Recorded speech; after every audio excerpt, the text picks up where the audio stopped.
Assalamualaikum warahmatullahi wabarakatuh. Saya Nopi Prastika Syafitri dengan NIM 0704222068, program studi biologi. Nah, di sini saya ingin mereview sebuah jurnal terkait kultur jaringan yang mana tugas ini merupakan tugas ujian akhir semester pada mata kuliah peminatan kultur jaringan yang diampu oleh Ibu Irda Nila Selvia, SPMAGR. Nah, jurnal yang ingin saya review berjudul Teknik Kultur Jaringan untuk Perbanyakan dan Konservasi Tanaman Kentang Solanum tuberosum L secara in vitro oleh Andi B.C. Sri Putri pada tahun 2021.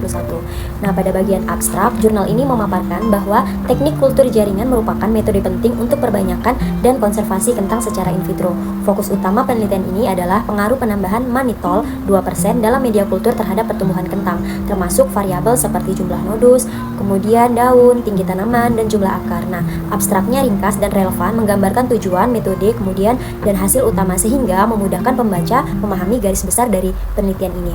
Selanjutnya pada bagian pendahuluan menguraikan pentingnya perbanyakan kentang yang cepat dan seragam melalui kultur jaringan sebagai solusi terhadap permasalahan perbanyakan konvensional yang tergantung musim dan lahan. Dijelaskan juga bahwa media MS adalah media standar dalam kultur jaringan dan penambahan manitol perlu dipelajari karena berpengaruh terhadap osmotik dan pertumbuhan tanaman. Selanjutnya, pendahuluan ini cukup komprehensif dan menyajikan latar belakang yang kuat termasuk manfaat penelitian ini untuk konservasi dan industri hortikultur. Selanjutnya, pada metode penelitian. Nah, metode yang digunakan cukup lengkap dan sistematis. Kemudian penelitian berlangsung selama 2 bulan dengan penjelasan rinci tentang yang pertama pemilihan dan sterilisasi eksplan dengan sterilisasi basah dan kering. Selanjutnya persiapan media kultur termasuk penyesuaian pH dan sterilisasi autoclave, penanaman eksplan, pemeliharaan dan subkultur, variasi perlakuan media atau kontrol dan penambahan manitol sebanyak 2%. Kemudian penggunaan perangkat dan alat laboratorium lengkap, kemudian mendukung validitas proses eksperimentasi, namun tidak disebutkan secara spesifik desain, statistik, dan analisis data yang penting untuk menilai signifikansi hasil. Pada hasil jurnal ini atau pada hasil penelitian ini, menampilkan data kuantitatif dan analisis variabel pertumbuhan dari berbagai varietas kentang yang ditanam pada media berbeda. Nah, pengaruh media yang ditambah manitol sebanyak 2% terhadap jumlah nodus, kemudian daun dan tinggi tanaman, dan jumlah akar sangat signifikan.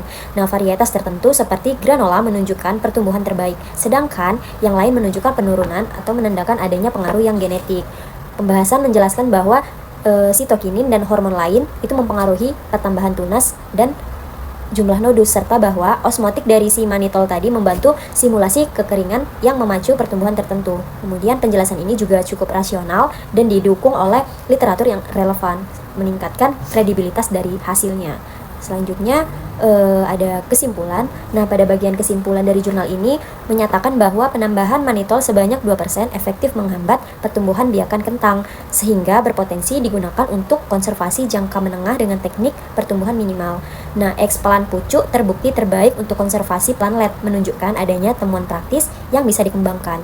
Nah, pada jurnal ini ataupun pada penelitian ini terdapat kelebihan maupun kekurangannya. Nah, pada kelebihannya, jadi penelitian ini dilakukan secara sistematis dan lengkap, mulai dari tahap sterilisasi sampai analisis pertumbuhan.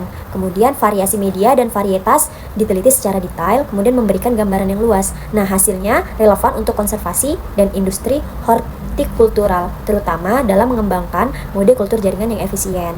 Penjelasan teori juga mendukung hasil secara ilmiah. Nah, terkait pengaruh hormon sitokinin dan osmotik manitol.